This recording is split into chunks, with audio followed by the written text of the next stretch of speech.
219! 219!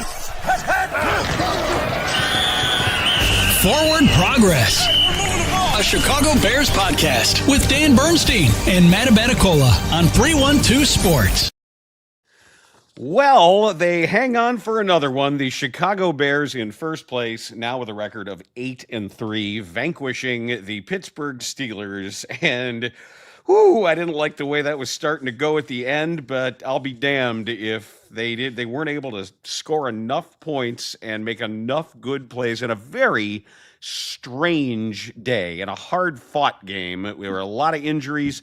There were people slipping and sliding. There were passes getting batted and tipped all over the place. But thanks to enough defensive plays at critical times, the Bears hang on for the win. Dan Bernstein and Matt Abaticola with you here on Forward Progress, a Chicago Bears podcast, part of 312 Sports Chicago, by Beer Church Brewing, New Buffalo's brewery pizzeria and a historic church, wood-fired Neapolitan pizza, small batch craft beer, brunch every day. Visit beerchurchbrewing.com. Bears are in first place at 8-3 in the division in a game against another division leader, 6-4. The Pittsburgh Steelers coming into Soldier Field today. I know without Aaron Rodgers, but they're very capable backup in Mason Rudolph. Lots to comment, lots to say on this game. I'm trying to take the emotional level and the roller coaster that I rode the entire game and keep it out of the commentary and just kind of talk through what we experienced, what we saw in the game, because there are a lot of things to say, and I don't want to be over-emotional about the play of Caleb Williams today. So I'm going to enjoy the victory. I'm going to highlight some of the things that really stood out to me that were very positive, talk about some players specifically that made some plays.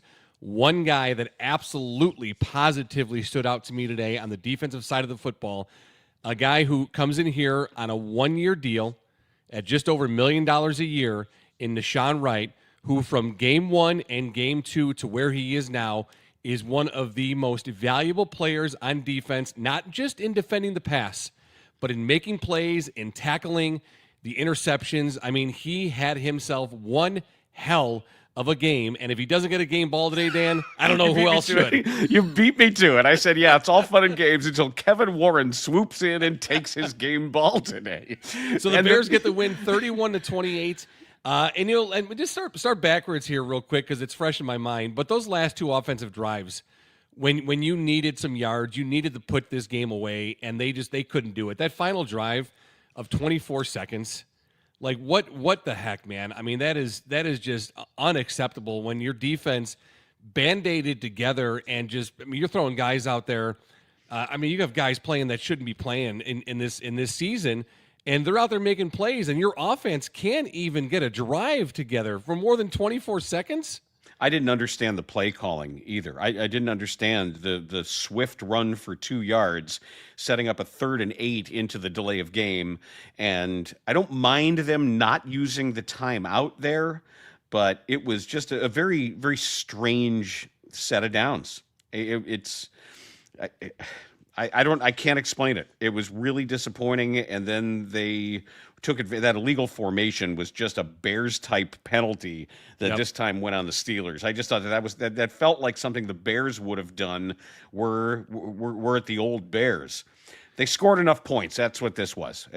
Bottom line, they were able to get by with linebackers off the street. There were dudes in this game. There were players on, not just linebackers. Keep in mind that when you are deep in your roster, regardless of position, you've got special teamers out there. Like, you didn't have Roschon Johnson and losing Edmonds. Everybody moves up a couple of levels here.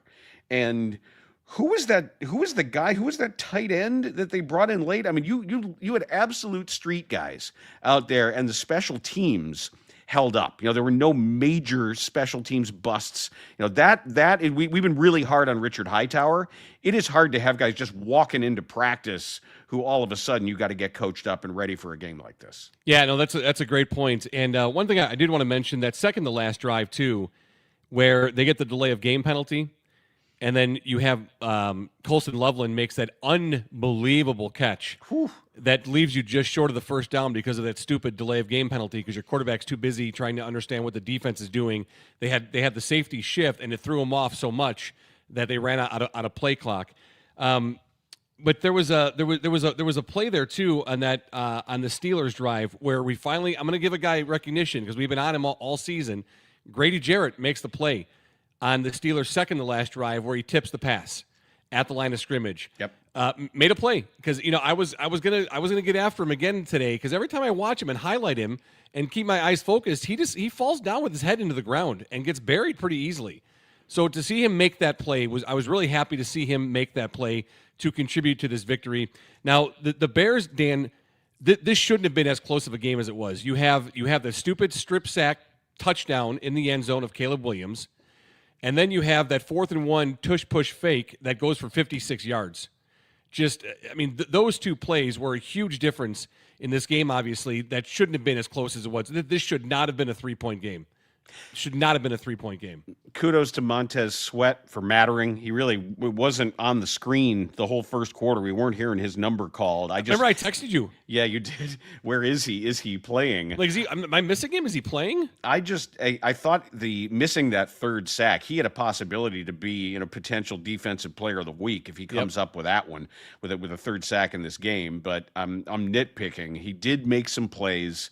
He had one of these, box score stuffing stat plays when you have sack, strip, it's the fumble, fumble forced, fumble recovered, everything involved. Also, look at the tackle numbers for DeMarco Jackson and for Amin Ogbongbemiga. That they did what they had to do. It wasn't always as close to the line of scrimmage as I'd like, but I thought DeMarco Jackson shone on a couple plays there. But if you didn't hear, Tremaine Edmonds has been placed on injured reserve, so they're hoping to get him back by the end of the season. Or I can't believe I'm saying in a Bears season, hoping to get him back by the playoffs. By the time the playoffs roll around, because they're 8-3 and leading the division, and it appears the Lions are in a tight one with the Giants right now. But this is a better team is going to take huge advantage of the linebackers, just like they were doing early. Daniel Hardy had his eyes that were messed up by a couple of plays early on where he didn't scrape over; he got sucked inside. So this is an issue. This is a major issue to be able to bolster this linebacking core at this point in the season. Getting Edwards back, it can't come soon enough. Yeah, but they played well. And, those guys that you don't count on playing, with the exception really throughout the game was Nick McLeod. I thought he just had a real tough game, had a real hard game to compete on any of the deep passes. And if Mason Rudolph could actually throw a deep ball, we could have been in trouble. But I'll tell you, man, he can't throw a deep ball to save his life. That was terrible. Inaccurate, wobblers, lame ducks thrown up there. Now, yeah, you go less than 10 yards in the air, and he's going to be almost perfect. But come on, man, it was that guy cannot throw a deep ball. And if that's your backup quarterback, and you're not throwing anything over 10 yards, that's asking a lot. I know you said you didn't want to talk about Caleb Williams because you felt too emotional. I didn't think he was that good. He wasn't good. He missed so many throws. Too many passes today. I had my count was 7. How many times did you hear J.J. Watt say that's one he wants to have this one back? You can't say that 7 times. Yeah, it's funny. It wasn't even all incompletions. There were completions that were behind guys too. That lack of accuracy, inexplicable, ongoing lack of accuracy. It's got to stop. And if he has this kind of game on Friday, they're going to get thumped. They're going to get clobbered, and they may anyway. Would it be possible to kind of tell the Eagles, hey, we need to heal up. We're just going to take it. Just take the win. We're going to stay home and whatever. We're just going to go ahead and take a victory. Call it whatever score you want. We need the week off. Yeah, and I know he hasn't thrown a ton of interceptions this season. I think he's at 4 maybe on the year. I'll double check it. But there was another one here today that should have been, that wasn't. And how many of those has he had? 2. There was the first one that he threw. It was covered and hit the guy in the shoulder pad. And then the second one, there were a couple tip balls, and there was one that went right through the guy's hands. So that's 2 more on the season of probably 4 or 5 maybe on this year. Can't live like that. No, you can't. Can't live like that. Wow. I kept thinking that the Steelers were just going to march it down, doing the same stuff with those long first down runs. How many first down runs did they get for 9, 10, 8, 11? Well, remember going into this game, Dan, the Steelers were averaging 3.8 yards per carry, and they were 29th in the league in rushing yards going into this game. Mm-hmm. And they came out and they finished with 186 yards. And it looked like a team that was one of the best running teams in the NFL. If you didn't know any of the stats of the previous 11 games or 10 games, and you watched just this game, you would say, oh, wow, this team must be leading the league in rushing with the way they run the football, with the 7 to 9 yards on first down consistently. And I wanted to point out, too, when J.J. Watt made that comment about, oh, that's one Caleb's going to want to have back, we can't keep saying that multiple times every game. We just can't. And it keeps happening. I mean, they're 8-3. They're 11 games in, and you can go back and say 4 to 5 to 6 to 7 times a game. Oh, that's one Caleb's going to want back. You know what? It's time for those excuses to be over. You're a goddamn first-place team. You're 8-3. You're one of the best teams in the NFC. You're one of the best offenses in all of football. The excuses and the second-year guy and the rookie guy and the young guy learning this and learning that with a new offense, it's over. I'm done with it. There is no more, he's going to want that one back. Start being better, period. Yeah, you don't get them back. You don't get them back. You also don't get 8-3 seasons back. You don't get the luck that this team has had facing the quarterbacks that they faced, the teams that they faced when they faced them. And maybe there's a little bit of injury karma that is headed back in their direction, or however you want to think of it. If it's just the odds that eventually everybody gets hurt in this league. Everybody's hurt on every team. This league is a meat grinder, and you are lucky to have half your stars healthy by the end of the year. And the Bears have enough that they should be able to compete at this time of year, bringing guys off the street into some of these jobs for them. And they got damn lucky being able to, it's a hell of an acquisition, finding C.J. Gardner-Johnson. And that'll be remembered because he's going to end up playing linebacker for them. Depending on they'll end up in dime full time. That's what's going to happen. They're going to be in nickel and maybe dime packages as a base. And that's why teams are going to keep running against them. So I'm terrified of what's going to happen on Friday. I'm terrified of a major market correction on Friday. But that's not necessarily for right now, because they've got a little cushion. They've got a little bit of breathing room here. And it is, I'm happy about the win, but if we're looking at what the season is going to mean and where they can go and what they can do, there's a lot that has to be tightened up. So, yeah, it's great. It's great. I was very, very worried about the clock situation when Pittsburgh got it back when they did. And next thing you know, they're just behind field goal range. They're marching it down, but luckily their quarterback is bad. Yeah, he's not very good. Again, you go 10 and under, and he's going to be accurate all day long, and he's going to throw. And when it helps by having that strong running game they had today, that really helps those short passes for him. If they weren't able to run the football, and if the Bears had all their starters in there, they wouldn't have been able to run because they haven't been able to unlock the run game all season. If the Bears had their starters, it wouldn't have looked like this. Again, I know the Bears won by 3. It should have been more than that. It shouldn't have been a close game. There's some things that happened that just went, against the Bears. That strip sack for a touchdown defensively for the Steelers. Those types of things are just so frustrating to watch from Caleb, who, I love so much. The guy's got so much talent, but there's so many things left on the field that shouldn't be there. And again, I'm so tired of people getting all upset that I'm critical of Caleb Williams. Like, if you watch that game and just stop. If you watch that game and you're completely satisfied, then you're a dumb, bad fan. It's just that simple. That was a game that they could have very easily lost because of the way the quarterback played. But they were able to piece it together defensively with guys that shouldn't be out there to get a win at home, 31-28, and I'm really, really happy they did. But it was an ugly win, and it's fine. Fine, whatever. It's still a win. I'm taking it. I'm happy. I love the Bears. I want the Bears in first place. I want the Bears to win instead of lose. But Caleb Williams can do better, and he needs to do better. Because this kind of stuff doesn't last when you get into the playoffs. It just doesn't. Well, it may not last in 6 days, but Caleb Williams finished 19 of 35 for 239 yards, 3 touchdowns, and no interceptions. Kyle Monangai with 12 carries for 48 yards and a touchdown. Rushing game was not much, and DeAndre Swift wasn't either. He had 8 attempts for just 15 yards. Their leading receiver was DJ Moore, who caught 5 of his 7 targets for 64 yards. Rome Odunze caught just 3 of 9 targets for 53 yards. Colston Loveland, 4 of 5 catches for 49. Luther Burden, 3 of 5 for 46. So a very well spread and well balanced passing attack as far as the receivers go. DeAndre Swift with the 1 catch for 14 yards.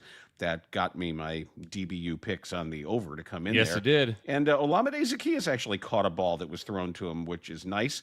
Durham Smythe had a catch on his only target. Same goes for Cole Kmet. There was some heavy personnel that we saw from the Bears a couple times. They opened in 12 personnel. They showed 13 personnel at one point. Also want to single out Ozzie Trapillo, who, with Theo Benedict out, played the entire game at left tackle and did well enough in this big test. Yeah, no, you weren't. You didn't hear his name called for a number of penalties or getting Caleb Williams hurt or beat or taken down to the ground. So yeah, he played well. And I want to go back and when I watch again to take a look at those 9 targets to Rome Odunze, and I mean off the top of my head, at least 3 or 4 would be on Caleb Williams, and that's not really on Rome Odunze. Some of those throws were tough. There was one to Luther Burden that was a little bit high, but it went right through his hands. You gotta catch those. That's both. It's tough. That's both. It's not a zero-sum distribution of responsibility. That pass should have been caught. It also should have been more catchable. Yeah, no, I agree with it. Both but are yeah, true. I mean, sometimes if you're a star wide receiver, and I think he's going to be, seeing him run with the ball when he gets the ball in his hands and move, it's next level. Luther Burden, and I'm happy that he's on the Bears, despite the fact that I may have been disappointed when they've taken him, looking at other needs in that draft last year. But when he gets the ball in his hands, man, is he something special? He moves a lot bigger than he really is, along with that speed that he has. So that's fun. That's fun to watch. Colston Loveland again. I mean, both these guys. I'll tell you what, Holy Loveland. crap. Loveland is a great presenter of a target. He does such a good job turning his shoulders back no matter where his feet are. I will say, and this is nitpicking, but it's okay with a first-round draft pick. On the touchdown, I prefer that's a hands catch rather than he catches with his arms up and waiting for it. I much prefer that the ball is caught with hands and covered and kept safer, especially if that same play is near the middle of the field and not near the end zone. But this is what we're doing with these guys now, because this is a first-place team that deserves to continue to be held to the standard of a first-place team who is increasingly likely to go to the playoffs. With this win, I believe this gets it in the upper 60s, close to 70% playoff possibility for the moment. So it is time for the expectations and what the way we look at this team and what this season means. Are they a year ahead? Are they outperforming some expectations this year? Probably. But you only have the year that you're in, and there's a lot that has to be tightened up. And I'm sure we're going to get the same thing after the game. We'll get all the good, better, best, and we'll get the game balls and Kevin Warren in the camera shot clapping, and because he's going to be there. But there is a lot of coaching to be done, especially with the defensive injuries and some of the decisions they're going to have to make. I almost want to watch through my fingers on Friday, because that has the potential to be really ugly.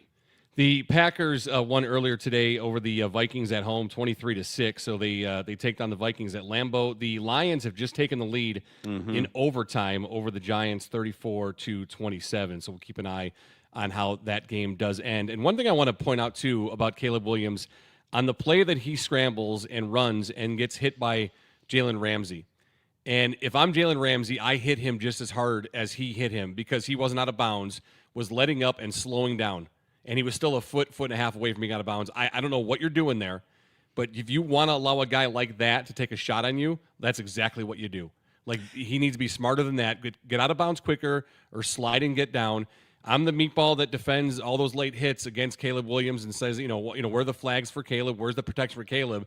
That one, you cannot allow yourself to get hit like that, because he was lucky he didn't get hurt. Well, regarding the protection, Caleb Williams only faced 22% pressures.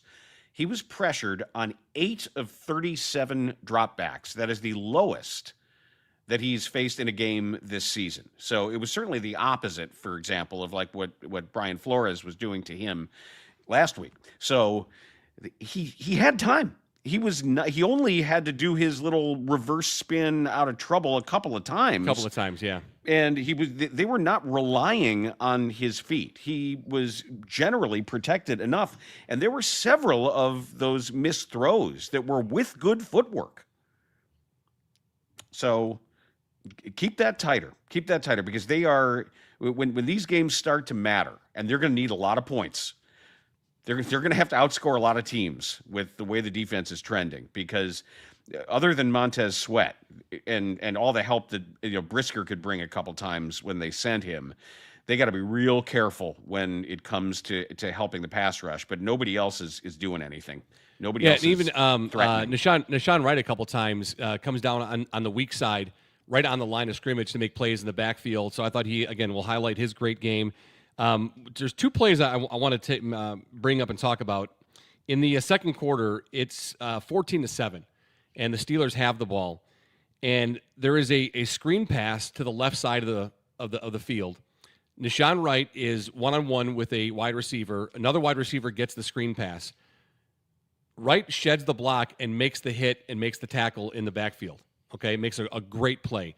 The very next play is when Elijah Hicks made the tackle on third down that left it 4th and short, and he grabbed and twisted the ball carrier right at the at the first down line, twisted him down short of the line of scrimmage, and then they go 4th and 1 and don't make it. That's the first 4th and 1 they don't make with the tush push kind of play.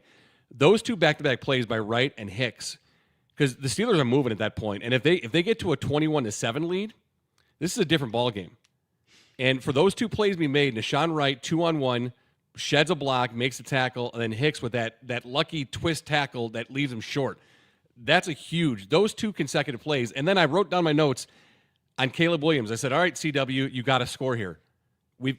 After those 2 plays, you've got to score. You stop on 4th down, too. You've got to score. And the Bears come back and they score, and they tie the game 14-14. But those 2 defensive plays by 2 guys you wouldn't have put on your Bringo card to make plays this season in Nashawn Wright and Elijah Hicks, 2 really important plays in this victory for the Bears. Yeah, the exact play you're talking about, I wrote down 14-point swing ? Yep. Yeah, that was because it did look like this thing was spiraling from them. And if we can say it like this, something enough with the offense, the base of the offense, whatever Ben Johnson is doing, to be able to win a game where your quarterback is wildly inconsistent, you're missing all of your starting linebackers, the bottom third of your roster is in complete chaos. And to be able to win a game like that, to make enough plays, kudos to Dennis Allen, kudos to Richard Hightower. This was a chicken salad out of chicken shit kind of game, and it certainly helped to not have Aaron Rodgers play it. As much as I wanted the build up to come through, and apparently before the game he was walking around flipping off cameras, Aaron Rodgers, and then I was very disappointed to see at the time that he was not going to play. I'm not so disappointed now. I'm not. After the fact, I can be both guys. Call me a hypocrite if you want. I don't care. But I can say that, yes, I would have preferred that he played and they had that chance and they had it, but they would not have won this game. No, I agree. Not playing like that. Yeah, and if we're hypocritical about it, that's fine. Great. Go ahead. I wanted him to play. I wanted the Bears to shut that book and end his time here as team owner in Soldier Field to come to a close.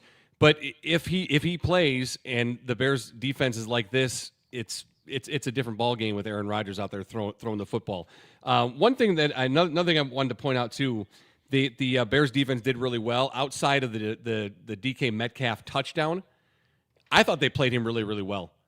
And he wasn't getting yards after the catch, and guys were swarming to him when he caught the ball. If you notice the initial tackler going low every time and either hanging on or bringing him down, I thought they defended him really, really well without their top guys playing as well. Yeah, you had guys who were in position enough. I was a little surprised that the Steelers got away from some of the eye candy that they were showing early in the game. That maybe, and I was also curious why they went tempo in the fourth quarter when they started on their own 27. I don't know if they thought, maybe they were betting that the beat up Bears were just tired, and it seemed to backfire on them because when Sweat missed that sack, I give him a lot of credit for being able to keep his wind going in this game. And that was another series on which DeMarco Jackson had a good tackle. The Bears got burned on a blitz is when they hit Austin for 19 yards. I didn't mind the blitz there on 3rd and 5. But it was an interesting call for them, I thought, to start speeding things up. And the Bears were able to respond to some of that. The best thing that happened to them, I thought, was the hold by DK Metcalf that I thought was going to kill that drive. But at least they scored to make it 31-28. And then I said, all right, just get a couple of first downs and put this thing away. But boy, I don't know. Yeah, and then after that DK Metcalf hold, it 1st and goal at the 12 or 13-yard line, Freiermuth gets the touchdown. And again, if you saw and you watched the replay on it, McLeod had no idea where to go. Well, they had 3 guys who were standing shoulder to shoulder in the middle of the field. And what happens on some of those bunch sets is it's all communication. It's all about practicing together, and that's another thing that you can try to do, is try to mix up the communication, not just with getting the play in, whoever's got the green dot, but forcing them to make some decisions and pass some guys off. So you're going to see Jalen Hurts and those guys doing a ton of that on Friday, a ton. Did you notice the Toyota commercial they kept playing, and the guy said bingo? About it. That's where I just kept saying Bringo every time it came. Bringo. And it was on every commercial break. Bringo. Yeah, Caleb Williams, his numbers, great. He had over 260 yards passing. He had 3 touchdowns. And if you're happy with the way he played that game, then fine. Go ahead and be happy with it. If you're happy with the way Caleb Williams played today because the Bears got the win and that's all that matters to you, and not looking at this season as a whole and just looking at this individual game and say, yep, I can go and get drunk and be fat and eat a lot of fried food now because my team won, great, go ahead and do that. But this kind of play from your quarterback, is not going to get you deep into the playoffs. It's just not. I like fried food. I can't eat fried food. No, you can. Oh, I said you can eat whatever you want. You can celebrate this win and be happy about it and be blind and stupid the way they played because they got the W, and that's great. I'm happy for you. I'm happy that you can live your life that simply. But if you want them to go further in the playoffs, this is not going to get it done. It's just not. I'm sure he's going to say it too. What I'd like to know is why. I'd like to know why the inaccuracy continues, and everything happened. Some of the pinpoint touchdown passes happened too. So the performance is what it is. He puts that out there. We know what happened. I want to know why the ongoing issue with accuracy when not pressured. There were too many of those plays where I get it. If there's hands all over the place, he's running for his life. He's worried about getting rolled up on. It's the pocket's dented. It's not clean. There were accuracy issues with clean feet and decent timing. I don't like it. I don't get it. I want to know why and what can be done to stop it. Because if they're going to win a Super Bowl, they can't have that. Yeah, why is it happening now 11 games in still? I don't know. Why are there so many times? And you see the frustration on Caleb Williams' face and his face and his body language. You know that he's frustrated with himself. I think it's a great question. I would love to hear someone ask that of Ben Johnson to see what his reply is. That why is it still happening to this level with as much as it does during an 8-3 season? Why? And Dan, you're exactly right. There are some amazing throws that happen. Some throws that not many guys in the league can make. And he throws the touchdown passes. And he can scramble and move with his feet. And he can evade the pass rush. But in a team in the Steelers that were top 3 in pressuring the quarterback going into this game, he wasn't pressured as much. Just like you said, you pointed. I mean, the numbers are out there. And he had time to throw, and he had good footwork, and he had good vision. He had a clean pocket, and still doesn't throw a good ball too many times. That needs to cut back. I'm not saying perfection. That's not reasonable.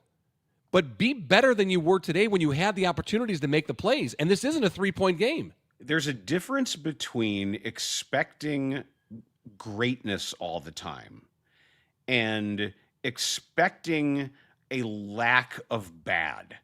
That's not unreasonable. Correct. It's not unreasonable to say to somebody, there's too many bad throws, too many inexplicable bad throws. A much better team will make you pay for that. And they're going to see a much better team on Friday in a very hostile environment. They've got to be better. They've got to be better. And this is a big stage. Everybody's watching this game on Friday. And if that matters to you, I don't think it matters how many people are watching. I think it matters whether or not they make the playoffs, whether or not they win the Super Bowl every year. But they had better start this week, a short week with no days off. They better understand that they have zero margin for error on either side of the ball. And that's what's going to happen in the playoffs.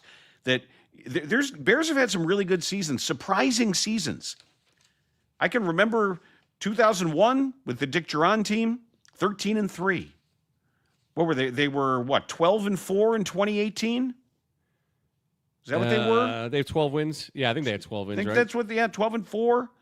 And then you had one playoff game against the Eagles, and your season ended. That was it, and you went home, and it didn't matter. Both times against the Eagles.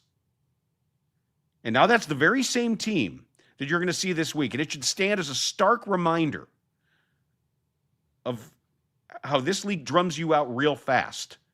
If at the very least, you can't cut away the times that you're just bad. You excise all that stuff. It's like carving the bad spots off a banana. At least what you have left is edible. You carve bad spots off a banana? Oh, yeah.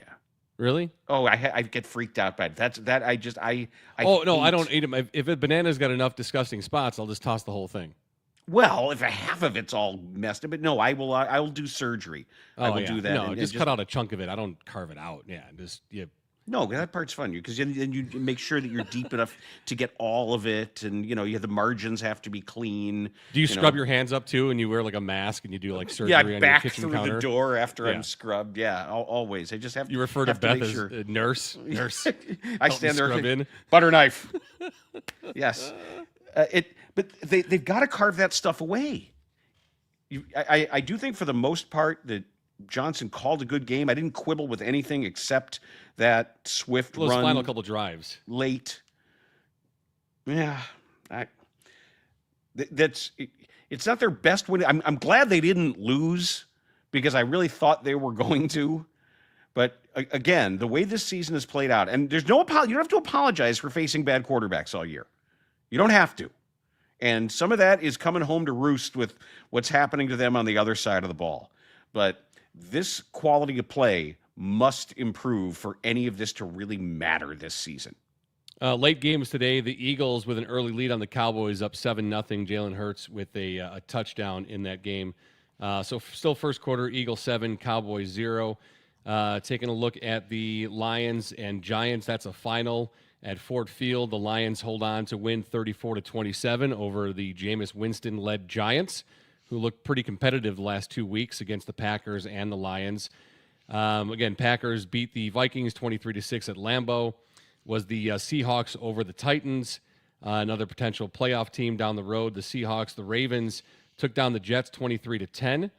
What else happened here? Bengals lose the Patriots 26-20, despite having, I think, an early lead in there, didn't they? Or maybe in the first half they might have had a lead that the Patriots then blew up on them. I think Will Campbell of the Patriots, one of their critical players, the rookie tackle, left the game, was carted off the field. So waiting to find out what's happening there. It's a huge blow to them.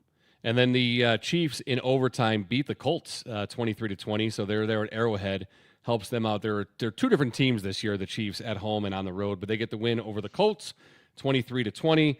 Other late games, Falcons 3, Saints nothing right now, and then the Jaguars Cardinals are tied 7-7.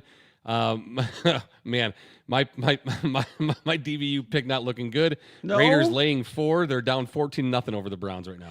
Well, I think mine were good because I took the Heat and took the points, right? There were a couple of points that they were getting, and I think they won by like 75 or something like that. And then my other one was a wash because Kobe White didn't play, and then I hit the DeAndre Swift over on the receiving yards today.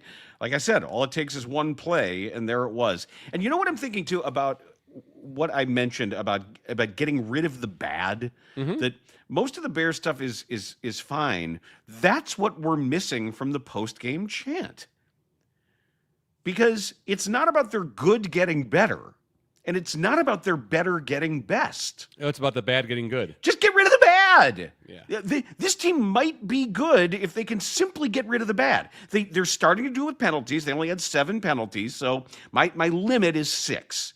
I think if you're 6 or under, that's probably okay. And they had 7, so I can live with that.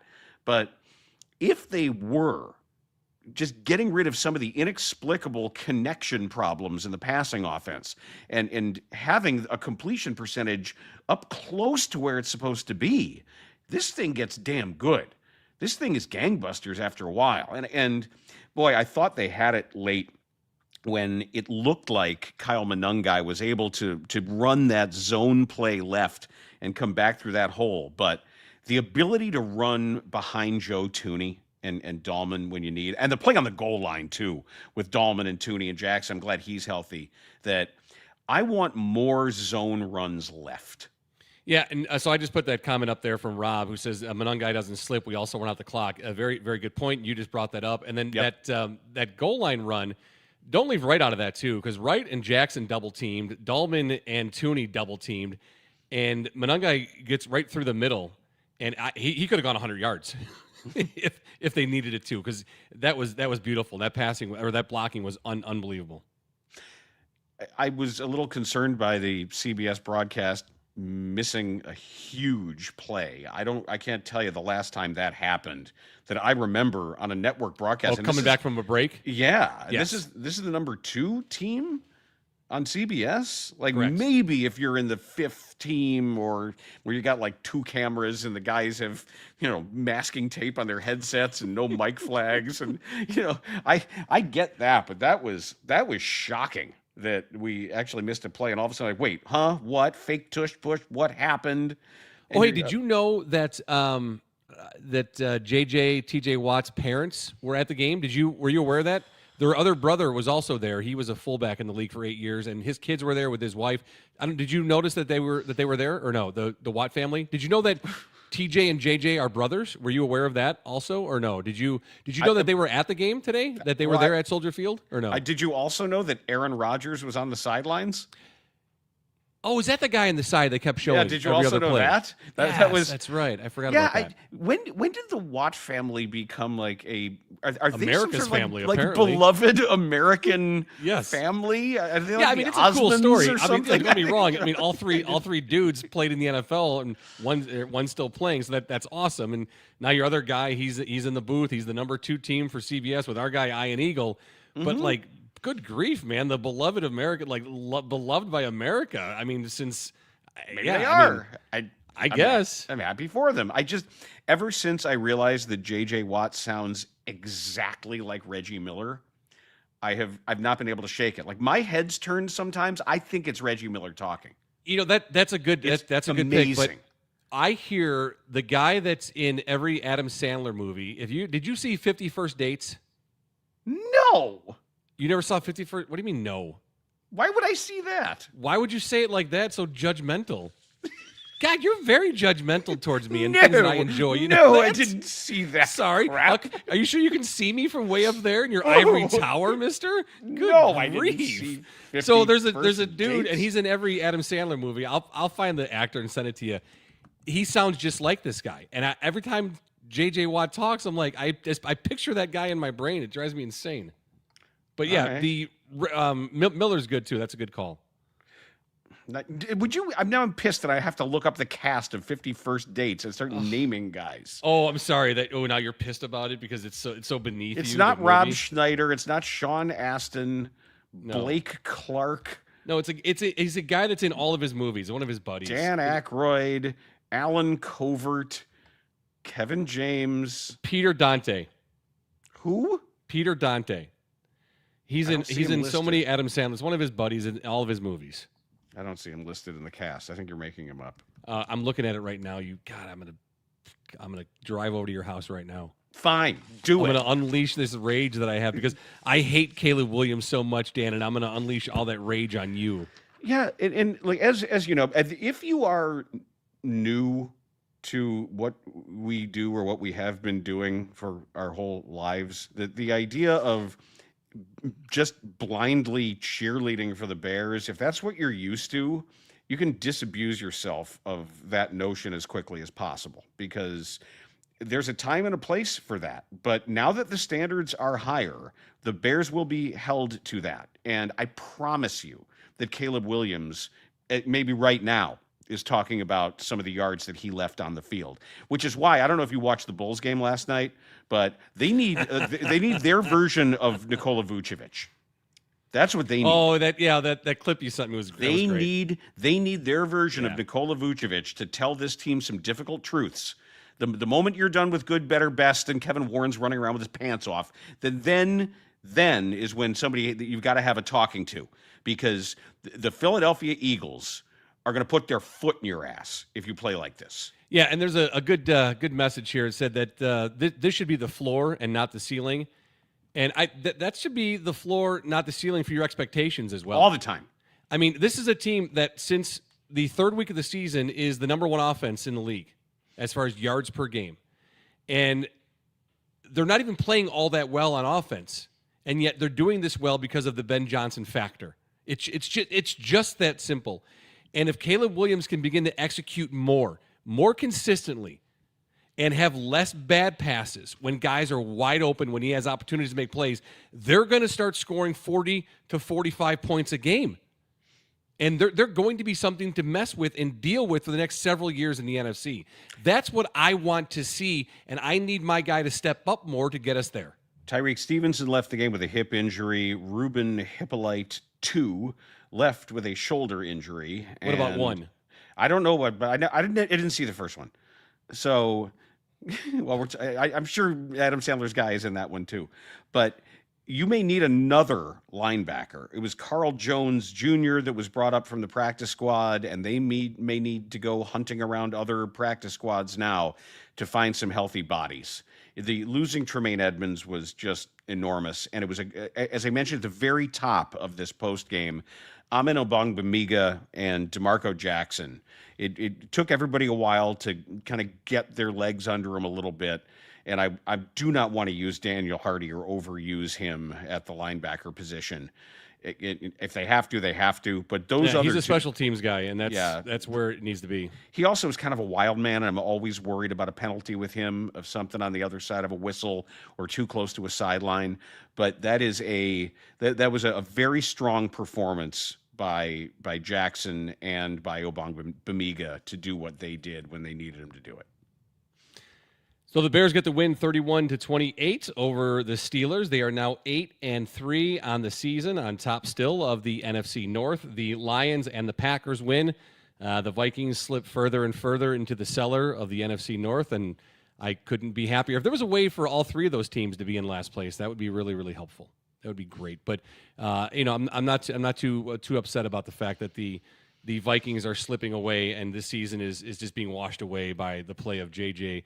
McCarthy. So the Bears 8-3 get the win 31-28 over the Pittsburgh Steelers at home. Even without Aaron Rodgers, it's still a very, very sweet victory for your Chicago Bears. It is, and I don't know who actually ended up getting the game balls, but you can give one to the whole offensive line too. Kevin Warren got one. Kevin Warren got 2. George McCaskey got one. Yep.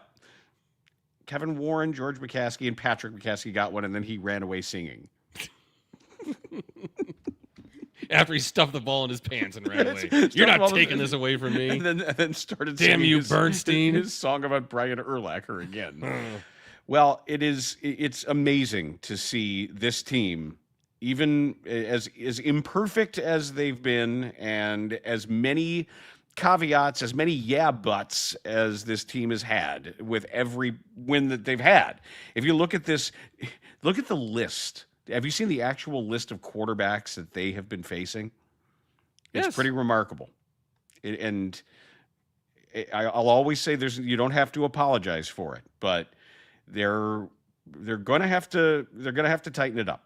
It's a hell of a win, and they got out of this one with unscathed enough. I hope that I'm really glad that Jonah Jackson came back from that eye injury. So they'll obviously take a look at that and make sure that he's all right for next week. But Luke Newman didn't do terribly in his stead. No, he played well, and there was a couple plays where he got out in front of DeAndre Swift and Kyle Monangai for some runs. So, yeah, no, he played well. You didn't hear his name as far as hurting the offense. So, yeah, that was good. And Isaac Trapillo played well, had himself a very good game. And we do want to highlight again Nashawn Wright on defense.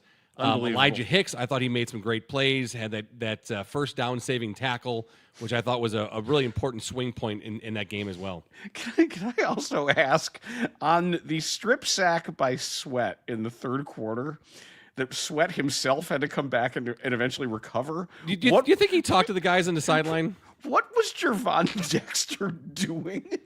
My man was trying to pick it up and run before he had the ball. That's what he was trying to do. His hands were down in a place where the ball wasn't. Well, it snuck through his hands. It was. But he was like it's a greasy little fella. He was reaching for the echo of the ball. he looked like Rocky chasing the chickens. Yes, dude, you're a massive man. Fall Right. on the ball at that point. Here's a good one. Like, Dexter fall on the ball. Yes. He just kind of leave. There it is. I see it down there. Can I get it? By the Come on, Rock, get the chickens. By the time his hands got to where they needed to be, the ball was like 3 yards away, and he was still reaching for it. Do you think Sweat got to the sideline and he got the guys together? He's like, listen, hey, fellas. I can only listen, do so much. Right. I got to sack it and force the fumble and run 10 yards to recover it. Come God on, damn man. it. Somebody pick up the ball. Somebody help me out here. Yeah. Dexter's still on the sidelines bending over, trying to grab it. He's finally standing up again. Wait, what? Well, I missed the ball? Shit, I didn't know that. It's good we can laugh, and we can laugh because somehow they were able to put this one away with it. And it didn't come down to the absolute final play at the end of the game. God, I'm glad it didn't. Mason Rudolph was out there. Whew. Well, let's wrap it. I think that is going to set up a tremendous week on this podcast. We are going to be talking and building you up for the Thanksgiving weekend of football across America. And we are, just so you know, we are going to be doing this on Friday. So do understand that after the game Friday, we're going to be right here. We are going to do DBU. We're going to have full slate of programming all throughout this week. So it's, as much as this man, we're not abandoning you as you get set to sit and watch and eat and do all the things. We will be here with you and for you. Yeah, normally, and I don't know if you guys know this, but every Black Friday, Dan and I get together and we go Black Friday shopping. Mm-hmm. So we're gonna delay it. Yeah, we go door busting. We're gonna delay it this year. Yep, we're not doing our usual post-game show. Usual door busting. Yeah, we meet usually for breakfast, and then we go door busting early. We go to the same little diner and we get a big plate of biscuits and gravy, and then it's door busting all day for our big deals. I think last year I got 37 flat screen TVs. I got 6 mattresses last year. Yeah, that was big. That was a huge win for me. Yeah, I think this year I'm aiming for crock pots. That's all I want. I'm gonna get 5 or 6. We're gonna break down those doors. We're gonna get in there, and I'm gonna get all the damn crock pots. Well, that's a good idea, because remember 2 years ago you went and bought a lot of crotch pots, and I know.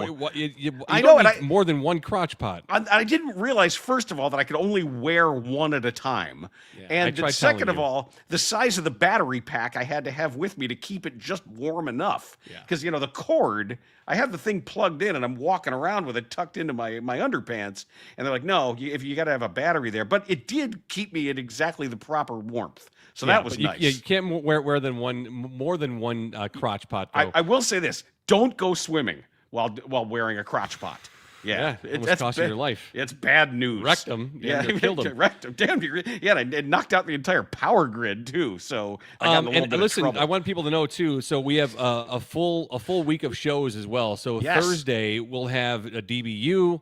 Will be released at 11 a.m. Forward Progress will be released at 1 o'clock. So if you're in between games or you're tied to your family, you want to go hide in a room in your house. And did you say tired of your family or tied to your family? No, tired of your family. Oh, tired of. You want to stop visiting with your family. Go I'm sit in a already room tired of my somewhere, family. Or go sit in your car in the garage with the car running, but open the door and then listen to one of the shows. So we'll have a full week of shows for you as well. And then we'll do the post-game show on Friday. After the Bears and Eagles game, and hopefully talking about another Bears victory. Friday morning on DBU is, hey, the top 10 Eagles of all time. I can't wait for that. I can't wait. I can't wait for top 10 Eagles of all time.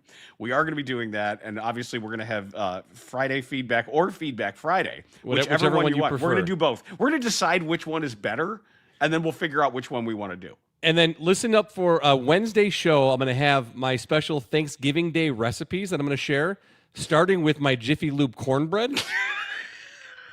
I'm glad you mentioned that. That's gotten so much response.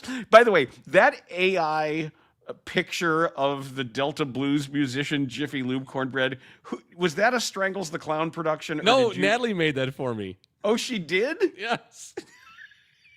It's so good. It's Jiffy Lube cornbread. I'll post it. I'll post it on the 312 You definitely should. site so people can see it on Twitter or X or Z, whatever it's called. The Y. My God, I laughed out loud when you sent that to me, and I presumed it was going to be in our email because one of our degenerates would probably make that. No, I was expecting Strangles to make like a box of Jiffy Lube cornbread mix. I'm sure he's on it with the logo and so anyway. Oh God, yeah, that was great. Oh, did you mention? Are we locked in on our special guest for this week? Yes, we are going to have a special guest this week. It will air on. It will be released on Thursday morning at 11 a.m. for DBU. Very special guest. The DBU is going to be a special guest. Yes.